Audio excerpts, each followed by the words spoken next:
तुम्ही जे अट्रॅक्ट करताय ते तुमच्या विशमुळे नाही, तर ते तुमच्या कम्फर्ट झोनमुळे अट्रॅक्ट होत आहे. हे ऐकायला थोडं शॉकिंग आहे, पण जरा विचार करा. तुम्हाला तुमच्या आयुष्यात लव्ह, मनी, सक्सेस आणि ऑपॉर्च्युनिटीज हव्या असतील, पण तरीही त्या तुमच्याकडे टिकत नाहीत.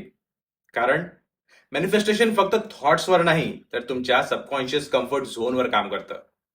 आणि हाच प्रिन्सिपल मी माझ्या कोचिंग सेशनमध्ये समजावतो.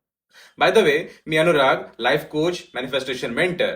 गेल्या अनेक वर्षापासून मी लोकांना त्यांच्या सबकॉन्शियस माइंड मधले पॅटर्न्स बदलायला, सेल्फ वर्थ वाढवायला आणि मॅनिफेस्टेशन प्रॅक्टिकल पद्धतीने समजून घ्यायला मदत करत आहे. एक सिंपल रूल लक्षात ठेवा. Whatever feels familiar, your subconscious mind drags. Whatever feels unfamiliar, your subconscious mind resist. म्हणजेच, जर तुम्ही सतत स्ट्रगलमध्ये राहायला मेंटली कम्फर्टेबल असाल, तर सक्सेस जवळ आलं तरी तुमच्या मनात एक आवाज येईल, हे इतकं सोपं कसं आहे? काहीतरी गडबड आहे. मी यासाठी योग्य तर नाही. आणि नकळत तुम्ही स्वतःच ती ऑपॉर्च्युनिटी दूर ढकलता. हे फक्त पैशांच्या बाबतीत होत नाही, तर रिलेशनमध्येही होतं, करिअरमध्येही होतं आणि हेल्थमध्ये सुद्धा होतं. कारण सबकॉन्शियस माइंडला न्यू लाईफ नको असते, त्याला फॅमिलियर लाईफ सेफ वाटत असते.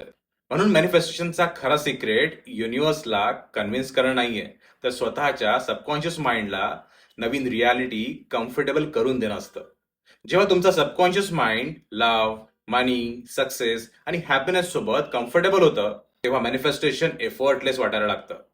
Remember, you don't attract what you want, you attract what you feel normal inside you. जर तुम्हाला तुमच्या सबकॉन्शियस कम्फर्ट झोनला रिप्रोग्राम करायला शिकायचं असेल, तर कमेंट करा शिफ्ट.